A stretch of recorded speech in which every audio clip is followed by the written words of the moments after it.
Hi everyone, thanks for tuning in. So I've received a package today from rareplants.net. I was lucky to find a few rare Hoyas on their website, so I'm excited to take a look. People seem to have gone Hoya mad in the last few months. The sites I used to go to get my Hoya fix have been all sold out. So I was excited to see a few rare Hoyas on this website. There are 3 very different Hoyas that I've got.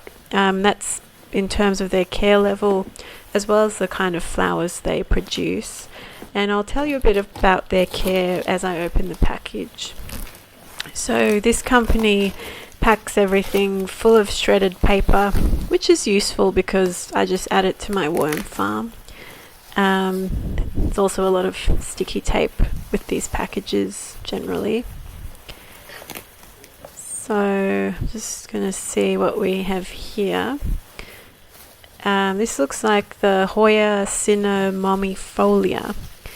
So funny story, I bought this one initially because I thought it would smell like cinnamon.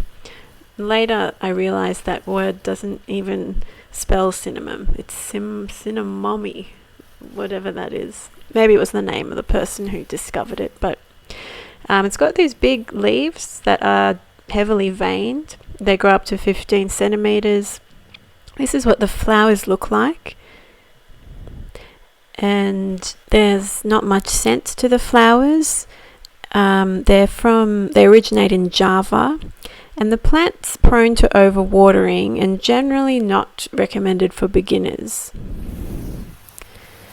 So this next plant, I believe, this one isn't even a Hoya. Sorry, I do have 3 Hoyas in this box, but I also was tempted to get this plant because I've never actually seen it for sale before. It's a Nematanthus monanthos. It's in the family Gesneriad, which is the same family that African violets are from. And it's a Nematanthus, which means it's in the same genus as the goldfish plant. So I think it looks quite similar to the goldfish plant, except instead of the gold coloured flowers, it's got these pink fuzzy flowers. It's native to Brazil. It does well in bright indirect light, such as on a windowsill. And the main reason I bought it is because I haven't really seen it before in the plant stores. So I've got a photo of the flowers to show you because it is a bit boring to just look at leaves. I thought they looked really interesting. They are kind of like a pink fuzzy version of the goldfish plant.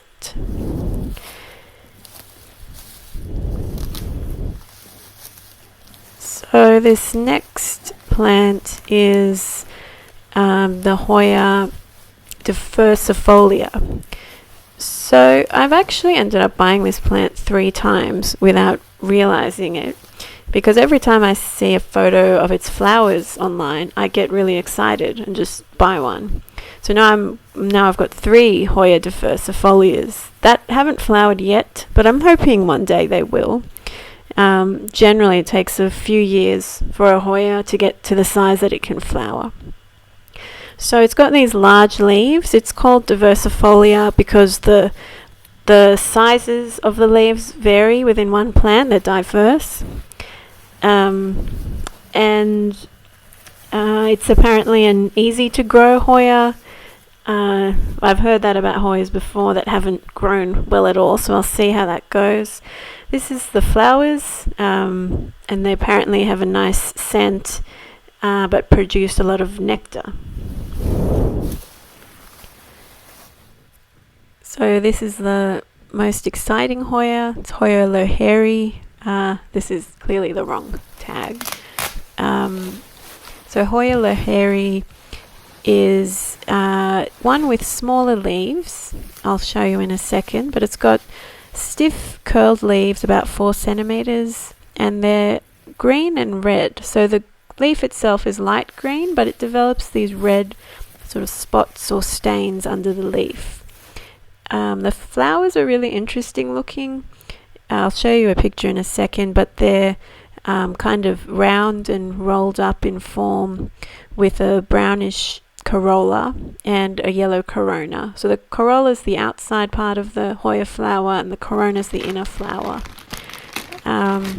So this is me opening a package that I thought was more indoor plants, but I realized halfway through it's actually a bag of shrimp I ordered for my fish tank.